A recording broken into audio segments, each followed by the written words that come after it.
Hello दोस्तों, economics four review में आपका स्वागत है। आज हम इकोनॉमिक्स मेजर पेपर 4 का बात करेंगे। अभी आप देख रहे हैं हमारे यूट्यूब प्लेटफॉर्म पे लगातार अभी इकोनॉमिक्स मेजर पेपर 4 का क्वेश्चन अपलोड हो रहा है और ये सारे इंपॉर्टेंट क्वेश्चन है जो आपके एग्ज़ाम में ही आने वाला है।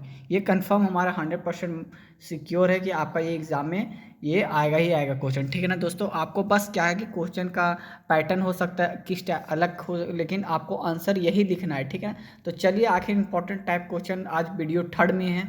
आज क्वेश्चन हम थर्ड करेंगे। 1-2 हो चुका है। अगर हमारे वीडियो नहीं देखे तो हमारे डिस्क्रिप्शन लिंक में 1 और 2 का वीडियो डाला हुआ है। बाकी हमारे प्लेलिस्ट भी है यूट्यूब पे, प्लेलिस्ट में इकोनॉमिक्स का जाके देख सकते हैं। बाकी इस क्वेश्चन नंबर थर्ड को आज पूरी तरह से समझेंगे। आखिर क्वेश्चन नंबर थर्ड में किस टाइप से क्वेश्चन आज नया प्रोवाइड किए हैं आप लोग के लिए, कि किस तरह से इसको डिज़ाइन किए हैं आप सभी को। आज अगर वीडियो अच्छा लगता है तो इस वीडियो में हमको कम से कम आप लोग फुल सपोर्ट कीजिए, ताकि आपको नेक्स्ट क्वेश्चन बहुत ही इंपॉर्टेंट क्वेश्चन लेकर आने वाले हैं। तो चलिए पहले क्वेश्चन नंबर थर्ड को देखते हैं कि आखिर क्वेश्चन नंबर थर्ड क्या कहता है। चलिए क्वेश्चन नंबर थर्ड हमारा आ गया स्क्रीन पे। आप हमारे स्क्रीन पे देख रहे हैं कि क्वेश्चन नंबर थर्ड है। क्वेश्चन थर्ड है, ठीक है ना। सॉरी, नंबर लिखना भूल गए। क्वेश्चन नंबर थर्ड है, पर्यावरण अवनश्य से क्या आशय है। ठीक है ना, पर्यावरण अवनयन है, अवनयन से क्या अर्थ है। ठीक है ना, इसके कारणों की विवेचना करें। सबसे पहले हम लोग पर्यावरण अवनयन पहले समझेंगे क्या होते हैं, इनके बारे में समझेंगे, इनकी पूरी परिभाषा एक एक डिटेल के साथ पढ़ेंगे। अब पॉइंट बाय पॉइंट भी पढ़ेंगे। उसके बाद क्या लिखना है कि इसके कारण क्या क्या है। ठीक है ना, इनका कारणों को भी लिखना है कि इनका क्या कारण है, क्या संबंध है। सारे चीज़ को एक एक डिटेल करके हम लोग पॉइंट बाय पॉइंट लिखेंगे, ताकि हमको एग्ज़ाम में अगर 10 मार्क्स का होता है तो 10 मार्क्स हमको पूरा मिल सके, 20 मार्क्स का होता है तो 20 मार्क्स हमको पूरा मिल सके। ये क्वेश्चन पे पूछ सकता है, या अवनयन से क्या अर्थ है ये भी पूछ सकता है, या आपको क्वेश्चन पूछ सकता है पर्यावरण अवनयन को स्पष्ट करें, ये भी हो सकता है। क्या है इसको काट के स्पष्ट करें, ठीक है, या आशय या इनका वर्णन करें, ये भी लिख सकते हैं। और इसके कारणों को विवेचन करें, या लिख सकता है इनके कारणों के बारे में बताएं, या कारण इनके कारण क्या हैं। ये सारे अपनी तरह से एक क्वेश्चन को डिजाइन कर सकता है। लेकिन जैसे ही आपको क्वेश्चन एग्जाम में देखने को मिले पर्यावरण अवनयन अवनयन, बस आपको ये इतना मिल जाए, आपको समझ आना कि हमको यही आंसर लिखना है। कारण मिल जाए, बस हमको समझ आना इसी के बारे में लिखना है। आपको इसके बाद जो होता है इस पे आपको हल्का फोकस करना है। क्या हो गया, वर्णन करें, परिभाषित करें, उनका मतलब एक ही होता है। ठीक है ना, कि उसके बारे में हमको डिटेल देना है। चलिए इसका इंग्लिश में भी देख लेते हैं, इसका मीनिंग क्या होता है। इंग्लिश में भी क्वेश्चन को हमने लिखा है, what do you mean by environmental degradation. ठीक है ना, इन्वायरमेंटल डिग्रेडेशन क्या होता है, एक्सप्लेन करें इसके काउजेज। ठीक है, इनके बारे में हम लोग देखें। डिग्रेडेशन मतलब क्या, घटक घटक ही ना हो रहा है ना। ग्रेडेशन मतलब बढ़ रहा है। डी लगा दिया, सफिक्स लगा दिया तो आप समझ सकते हैं कि ये कम हो रहा होगा। तो चलिए कुछ कुछ बातों को आपको वर्ड से भी, मीनिंग से भी समझ लेना है कि क्वेश्चन क्या करना चाहता है, इसके बारे में इसको पकड़ लेना। ये सारे छोटे छोटे पॉइंट को आपको पहले समझना कि आखिर कहना क्या चाहता है, उसके बाद आप क्वेश्चन पे आए। हम इसीलिए मेरा वीडियो आप लोग देखते होंगे कि लॉन्ग जाता है। लॉन्ग इसीलिए करते भैया कि आपको आगे चलकर एग्जाम में दिक्कत ना हो। आप पहले समझ लीजिए तो आपको एग्जाम में लिखने टाइम आप एक सटीक आंसर लिख सकते हैं। बहुत कोई बोलता है, हमारे कमेंट करते हैं सर आपका लॉन्ग वीडियो जाता है, लेकिन लॉन्ग भाई आप स्पीड करके देखो। लेकिन पहले आप क्वेश्चन के डिटेल्स को समझो, क्वेश्चन समझने की प्रयास कीजिए। अगर क्वेश्चन आप समझते हैं उसके बाद ही आप क्वेश्चन को वर्णन कर सकते हैं, वरना आप कितना भी रट्टा मार लीजिए, आपका आप ग्रेजुएशन है, ग्रेजुएशन में रट्टा नहीं होता है। आप क्वेश्चन को समझिए, क्वेश्चन का वर्ड्स को समझिए, वो क्या कहना चाहता है, उसके बाद आप खुद अपने माइंड से ही आप डिटेल्स लिख दीजिएगा। हमारे वीडियोस एक बार देखिएगा, उसके बाद आप खुद लिख दीजिएगा इसके बारे में, दोबारा आपको देखने की ज़रूरत भी नहीं पड़ेगी। तो चलिए इसका आंसर को देखते हैं, उत्तर क्या इसका है। यहाँ से आपको उत्तर लिखना है। और जिस तरह हमारे स्क्रीन पे अगर आपकी वीडियो चलेगी उसी तरह आपको पॉइंट्स बाय पॉइंट्स अगर आप एग्जाम में लिखते हैं तो आप 100% मार्क्स ला सकते हैं हमारे जैसा। ठीक है, तो चलिए सबसे बोलते हैं सामान्यतः यदि पर्यावरण में कोई परिवर्तन होता है। ठीक है ना, क्या बोलता है, सामान्यतः यदि पर्यावरण में कोई परिवर्तन होता है तो पर्यावरण के किसी अन्य संगठन में स्वस्थ परिवर्तन हो जाता है। अगर देख रहे हैं पर्यावरण में कोई किसी तरह का परिवर्तन हो रहा है, अगर पेड़ ही कट रहा है या पानी बरस रहा है या कुछ तरह से अगर आप देखते हैं एक समूह में अगर परिवर्तन हो रहा है तो वो परिवर्तन ही कहलाता है। ठीक है ना, इस जिससे पर्यावरण में होने वाले परिवर्तन को क्षतिपूर्त हो जाती है। आप देख रहे कहीं आग लग गई, अगर एक जगह आग लगी है तो आप देख सकते हो उसके आसपास में पूरी तरह से पर्यावरण को क्षतिग्रस्त कर सकता है। मतलब परिवर्तन वहाँ पे ऑटोमेटिक हो चुका है। ठीक है ना, ये आप समझ सकते हैं एग्जाम्पल से। आगे देखते हैं, आगे देख सकते हैं पर्यावरण में स्वस्थ निरंतर होने वाली उपयुक्त प्रक्रिया समस्थैतिक प्रक्रिया कहलाती है। मतलब कि जो पर्यावरण में नियंत्रित होने वाली उसको नियंत्रित अगर करते हैं तो उस क्या कहा जाता है, होमोस्टैटिक्स मैकेनिज्म कहलाती है या समस्थैतिक प्रक्रिया कहलाती है। ठीक है ना, आगे देखते हैं।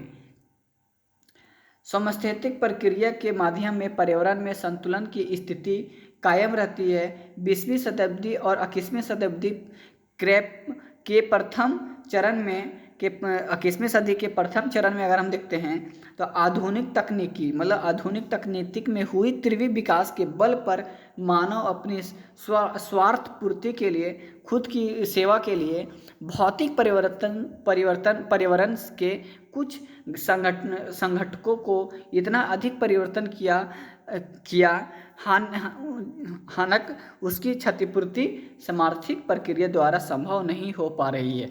आप समझ सकते हैं कि हमारी आरामदायक के लिए हमारे आधुनिक तकनीकी का प्रयोग करते हैं जिनके कारण बहुत सारे हानिकारक हो रहा है, परिवर्तन हमारे क्षतिग्रस्त हो रहे हैं। मानव द्वारा भौतिक भौतिक पर्यावरण में किए इस प्रकार की परिवर्तन, इस तरह के परिवर्तन को पर्यावरण अवनयन का पर्यावरण आक्रमण कहा जाता है। आप इसको बोल सकते, जो हम परिवर्तन के साथ, नेचर के साथ जो हम लोग छेड़छाड़ करते हैं, जंगल की कटाई कर रहे हैं, पानी डिस्ट्रॉयड कर रहे हैं, पानी की गंदगी बढ़ा रहे हैं, ध्वनि प्रदूषण कर रहे हैं, तो ये सारी चीज़ क्या कहलाते हैं, हमारे अवनयन, पर्यावरण अवनयन या पर्यावरण आक्रमण भी बोल सकते हैं। हम लोग क्या करें, पर्यावरण पे एक तरह से युद्ध कर रहे हैं, पर्यावरण के साथ उसके साथ लड़ रहे हैं, उसकी प्रजाति को हम लोग कम कर रहे हैं। आप देख सकते हैं पशु का हो रहे हैं, हमारे कम हो रहे हैं।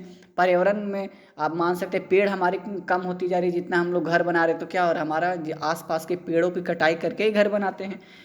मृदा को कम कर रहे हैं, मृदा फर्टिलाइजर यूज कर रहे हैं, खनिज यूज कर रहे हैं बहुत सारा, तो इससे क्या हो रहा है, डिग्रेडेशन हो रहा है, अवनयन हो रहा है। ठीक है ना, इसी को हम लोग 3 वर्ड में बोल सकते हैं, पर्यावरण अवनयन या पर्यावरण आक्रमण कह सकते हैं किसको, जो परिवर्तन हो रहा है। ठीक है ना, चलिए पर्यावरण के लिए स्वैच्छिक समझ जाता है, पर्यावरण अवनयन कहलाता है। ठीक है ना, अथवा आगे देखते हैं, अथवा पर्यावरण में होने वाली ऐसा परिवर्तन या अवस्था जिससे प्रोफेसर सविंदर सिंह ने के अनुसार पर्यावरण अवनयन का अर्थ है। ठीक है ना, जो पर्यावरण अवनयन का अर्थ है, पर्यावरण के भौतिक संगठन इस सीमा तक हस्त एवं विकास परिक्रमों का, खासकर मनुष्य की क्रियाओं द्वारा जाना कि उसे पर्यावरण की स्वस्थ नियामक क्रियाविधि द्वारा सही नहीं किया जा सकता। मानव के क्रियाकलापों के साथ साथ कुछ प्राकृतिक प्रकोप जैसे कैसे, अब देखिए हम लोग नेचुरल पर्यावरण के साथ छेड़छाड़ कर रहे हैं तो हमारे साथ क्या क्या होता है, भूकंप आता है, ज्वालामुखी, उद्रव भूस्खलन, बलन भसन, वायुमंडलीय तूफान, बाढ़, सूखी आदि, ये सारे परिवर्तन हम लोग को देखने को मिल रहा है। द्वारा भी स्थानीय या प्रदेशीय स्तर पर पर्यावरण के संगठनों के मानव तथा प्राकृतिक कारकों द्वारा किए जा रहे हैं। ऐसे परिवर्तन जिनकी क्षतिपूर्ति सौमेथिक प्रक्रियाओं से संभव नहीं हो पा जाती है, पर्यावरण अवनयन कहलाते हैं।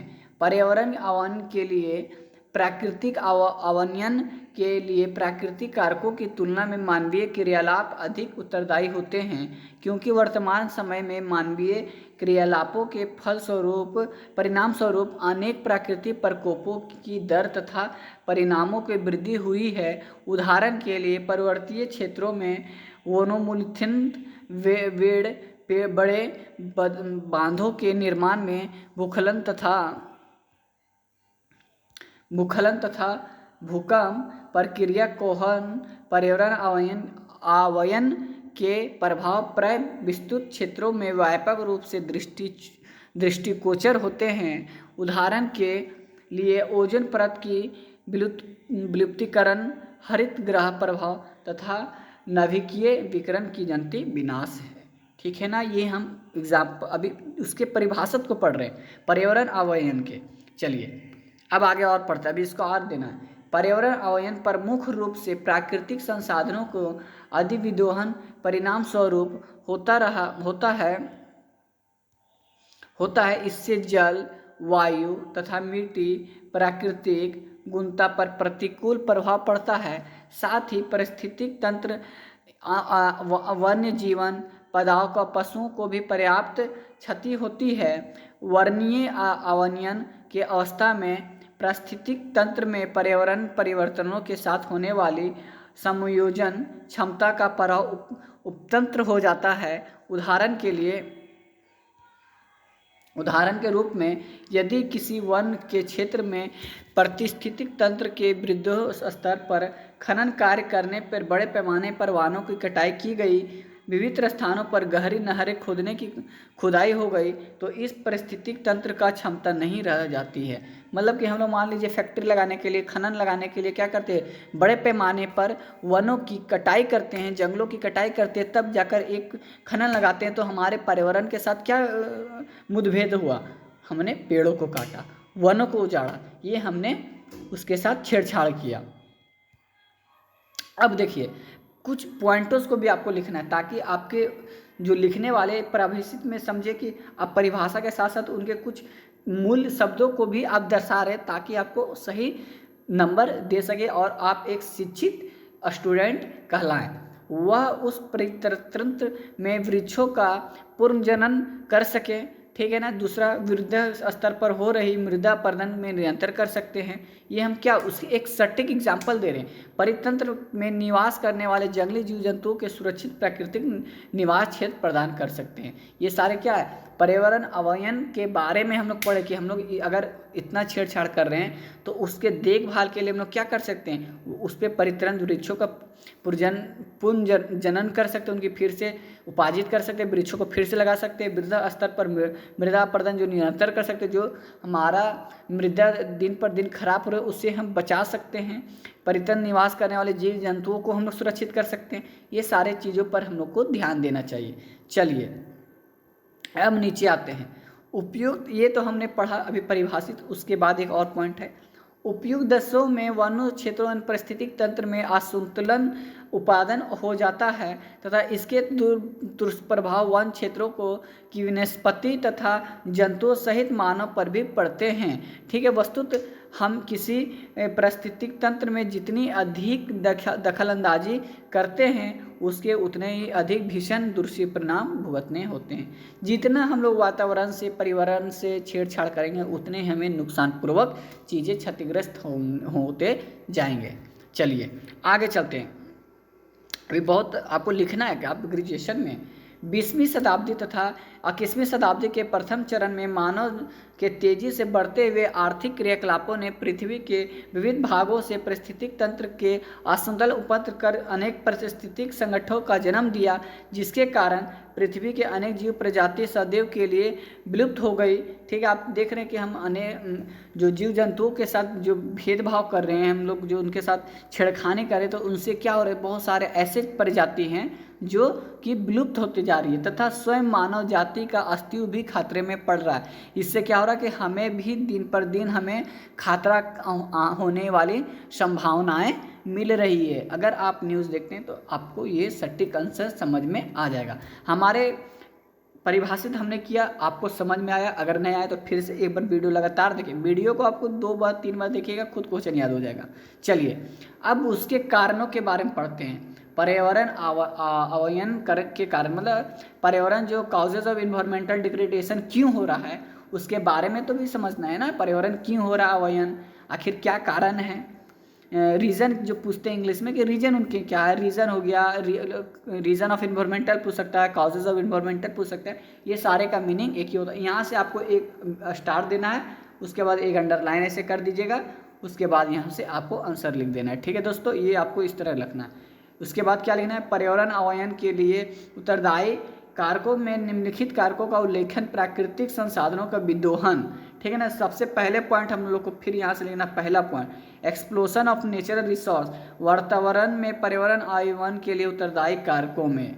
ठीक है ना। इस तरह आपको पॉइंट बाई पॉइंट लिखना है, यहाँ के बाद 1 पॉइंट लिखना है। चलिए आगे बढ़ते हैं। पहला पॉइंट हमें क्या, क्रियालाप स्वार्थिक शक्तिशाली रहे हैं। मानव सभ्यता के प्रारंभिक काल से ही मानव में अपने अस्तित्व के कायम रखने के लिए प्राकृतिक विविध संसाधनों का उपयोग किया गया है। लेकिन जैसे जैसे मानवीय सभ्यता में कदम आगे बढ़ाते गए वैसे वैसे मानवीय आवश्यकताओं की सूची भी क्रमशः लंबी होती गई। बढ़ती आवश्यकताओं की आपूर्ति के लिए मानव ने अपने तकनीकी विकास के बल पर जहाँ एक और नए प्राकृतिक संसाधनों को फलस्वरूप खोज की वहीं दूसरी ओर उसने शीघ्रता आर्थिक विकास के उच्चतम शिखर को छूने के लिए प्राकृतिक संसाधनों का अंधाधुंध तथा विवेकपूर्ण ढंग से शोषण किया, मतलब उपयोग किया। प्राकृतिक संसाधनों के विदोहन की यह प्रक्रिया 20वीं शताब्दी विशेष रूप से प्रथम विश्व युद्ध के बाद, मतलब कि सबसे अगर हम विशेष रूप से बात करें तो प्रथम विश्व युद्ध के बाद जिसका प्रयोग हुआ है, शोषण किया जा रहा है पर्यावरण का, अत्यधिक तेजी के साथ हुई है। 20वीं सदी में पर्यावरणवादी बर्बादी की शताब्दी, क्या बोला जाता है, बर्बादी की शताब्दी कहते हैं प्रथम विश्व युद्ध के बाद। क्योंकि देखिएगा, क्योंकि इस शताब्दी में मानव ने पृथ्वी के बहुमूल्य प्राकृतिक संसाधनों को जिस तरह से बर्बाद किया है वैसे मानव ने इतिहास से पहले कभी नहीं हुआ, भविष्य में कभी नहीं होगा। क्योंकि वर्तमान में बर्बाद करने की प्राकृतिक संसाधनों में सीमित भाग शेष बचा है। उदाहरण के लिए अब चलिए अब कुछ उदाहरण के साथ पढ़ते हैं। सन 1850 में भूतल के लगभग 40% भाग पर वनों को उपस्थित थी, मतलब कि 1850 में भूमि पर 40% सिर्फ वन थे। लेकिन अभी क्या हो, जो वर्तमान में घटकर लगभग 30% है, मतलब कि 10% हमारा वन उजड़ चुका है 2018 के सूची से। सैटेलाइट के प्राप्त आंकड़ों के अनुसार मानव प्रतिवर्ष भूतल से 73 लाख हेक्टेयर, मतलब सन 2018 का रिकॉर्ड बताया जा रहा है, करोड़ हेक्टेयर से अधिक क्षेत्र में वृक्षों का काट डालता है। सन 1850 में से 2015 तक माध्यम कोयला, पेट्रोलियम तथा परमाणु ऊर्जा के उपयोग में कई 100 गुना वृद्धि हुई है। 20वीं शताब्दी तथा 21वीं शताब्दी के प्रथम चरण में मानव में भूभाग से पेट्रोलियम खनिज तेजी से शोषण किया है तथा वर्तमान में पेट्रोलियम के संचित भंडार सन 2050 से पूर्णतः समाप्त हो जाएंगे। जिस तरह से हम लोग पेट्रोलियम खनिज चीज़ों को प्रयोग करें, कोयला का उपयोग करें, शोषण कर रहे हैं, तो अनुमान लगाया जाता है कि 2050 तक आपका ये सारे प्राकृतिक चीज़ें समाप्त हो जाएगी तथा पेट्रोलियम एक अतीत संसाधन हो जाएगा, मतलब कि इसका नामो निशान मिट जाएगा। वर्तमान में मानव ने पृथ्वी पर केवल उतने ही जानवरों, पौधों तथा बुद्धिदशाओं को शेष रहने दिया है जिनसे उनके आर्थिक उद्देश्य हल होते हैं। अब इतना कम चीज़ें बच रहे हैं। वास्तव में प्राकृतिक संसाधनों में के तेजी के साथ विदोहन के वातावरण के महत्वपूर्ण घटकों जैसे वायु, जल, मिट्टी, खनिज, जंगल, जीव आवास स्थल में फलस्वरूप गुणों का प्रतिकूल प्रभाव डालता है। यह है कि एक आश्चर्यजनक तथ्य है, मानव अपने पर्यावरण को इन्हीं गुणवत्ता को नष्ट करने का तत्पर लगा हुआ है। अनेक अंतर्गत हो रहकर उसने अपनी संस्कृति का विकास किया है। इसी का प्रयोग करते करते अब अपना भी विकास कर रहे हैं। दूसरा पॉइंट में आपको क्या लिखना है, वो पहला पॉइंट हो गया। दूसरा पॉइंट में आपको क्या लिखना है, कृषि विकास लिखिएगा, एग्रीकल्चर डेवलपमेंट लिखकर आपको इस तरह अंडरलाइन करके देना है। उसके बाद आपको आंसर लिखते जाना है, ठीक है ना। चलिए, विश्व में तेजी से बढ़ती जनसंख्या के क्या टॉपिक दीजिएगा, कृषि विकास, एग्रीकल्चर डेवलपमेंट में तेजी से बढ़ती जनसंख्या भरण पोषण के लिए मानव का विविध स्तर पर वन क्षेत्रों तथा चरगाहों क्षेत्रों का सफाया कर उन्हें कृषि योग्य भूमि परिवर्तित कर लिया है। कृषि फलों के अत्यधिक उत्पादन की दृष्टि से अधिक रासायनिक उर्वरक, कीटनाशकों से रासायनिक प्रयोगों किया, मतलब कि आप देख रहे लगातार हमारा भरण पोषण चाहिए। क्यों भरण पोषण चाहिए, क्योंकि हमारी जनसंख्या बढ़ रही है। अगर जनसंख्या बढ़ रही तो भरण पोषण के लिए हमें फसलों की उगाई करना होगा। तो जिस जगह पे हम लोग जानवर चलाते थे, जहाँ पे जंगल रहते थे, उसको उजाड़ कर हम लोग वहाँ पे क्या कर रहे हैं, फसल योग कृषि क्षेत्र बना रहे हैं, ठीक है ना। जिससे क्या हो रहा है, उसमें हम लोग रासायनिक चीज़ें यूज कर रहे हैं, कीटनाशक दवाएं यूज कर रहे हैं, ताकि हमारा जो फसल है वो ज़्यादा मात्रा में हो सके, ज़्यादा जगह पे हो सके, जल्दी जल्दी हो सके।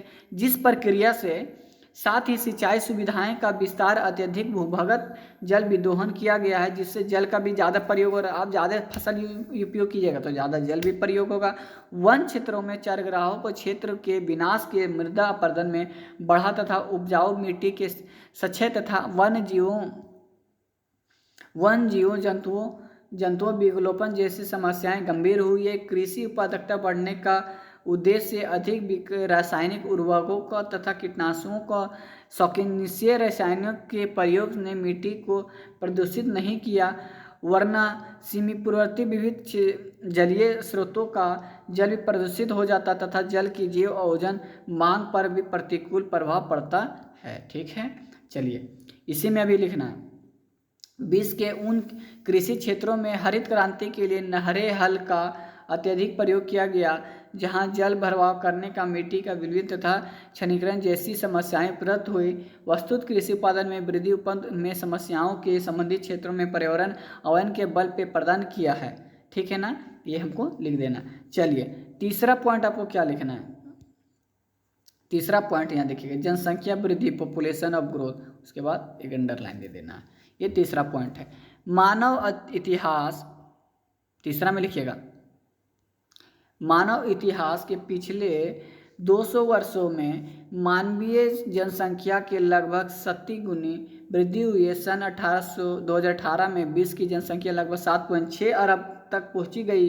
तेजी से बढ़ती जनसंख्या के कारण प्राकृतिक संसाधनों का उपयोग के दर में तीव्र वृद्धि हुई है। मतलब कि जब जनसंख्या बढ़ा तो भाई तो उपयोग तो होगा ही सब चीज़ें प्राकृतिक संसाधनों का, जिसके फलस्वरूप प्राकृतिक संसाधनों पर मानव का दबाव अत्यधिक बढ़ गया। जबकि अधिकांश प्राकृतिक संसाधनों की उपयुक्त विधि में वृद्धि न कर रही है। मानव अपनी आवश्यकताओं की आपूर्ति करने के लिए प्राकृतिक संसाधनों का विवेकपूर्ण ढंग से विदोहन कर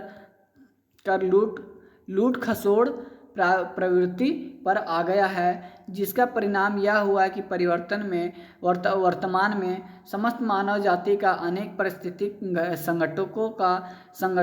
संकटों का सामना करना पड़ रहा है। इन पारिस्थितिकी संकटों को मृदा प्रदूषण, भूमिगत जल की कमी, जलवायु परिवर्तन, पर्यावरण प्रदूषण तथा जंगली जीव जंतुओं के प्राकृतिक निवास क्षेत्रों को विनाश प्रमुख है।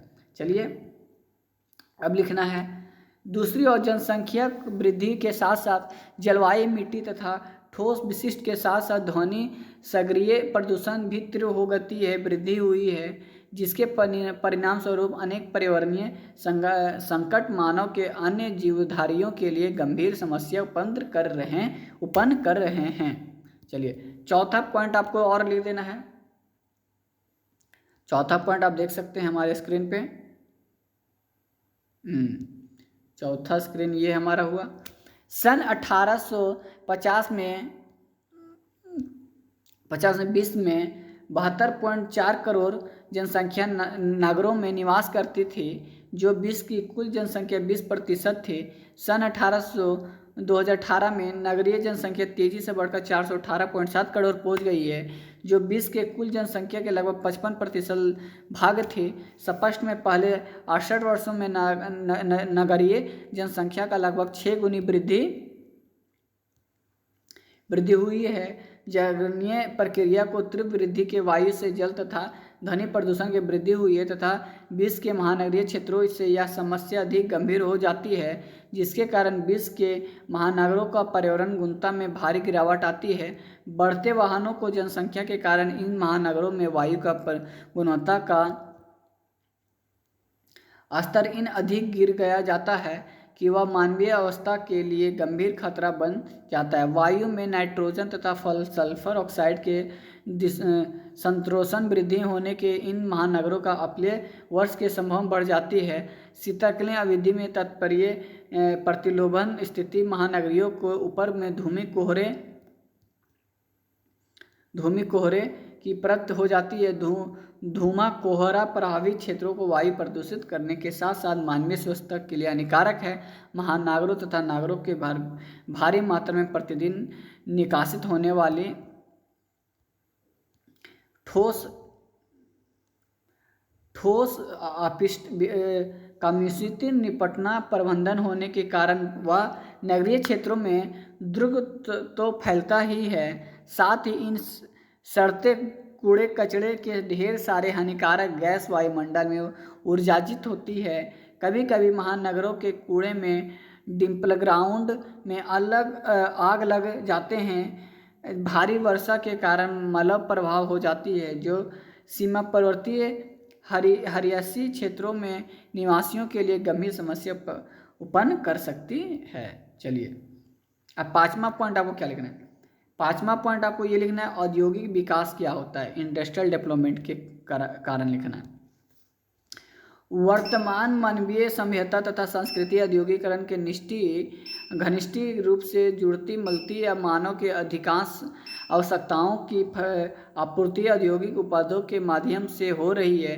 तीव्र गति से हो रही औद्योगिक विकास के प्राकृतिक समस्याओं का सामना करना पड़ रहा है। इनमें से आलमी वर्ष का वायुमंडल कार्बन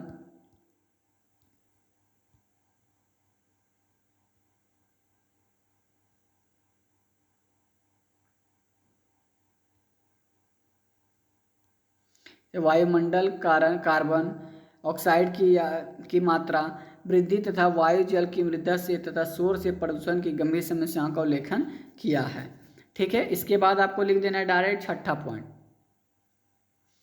तकनीकी विकास। मानव अपने तकनीकी विकास के बल वातावरण में प्रकृति का विदोहन और अधिक शक्तिशाली ढंग से कर रहा है। मानव के नदियों पे बड़े बड़े बांध का जलाशय निर्माणित किया है। परिवहन के क्षेत्रों में क्रांतिकारी सुधार हुए हैं। कृषि में रासायनिक खादों तथा कृषि क्षेत्रों का अत्यधिक उपयोग कर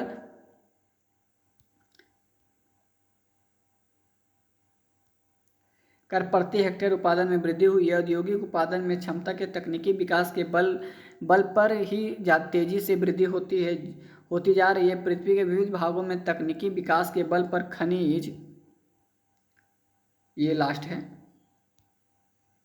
खनिज कार्य तथा परिवहन उपकरणों को निर्माण में अधिक प्रभावी ढंग से उपलब्ध हो रहे हैं। साथ ही विविध प्रकार के विकासशील सामग्री जैसे रेफ्रिजरेटर, एयर कंडीशनर, स्प्रेन, डिफेंसर, हेयर ड्रायर तथा अनेक प्रसाधनों का उत्पादन तकनीकी विकास के बल पर ही किया जा रहा है।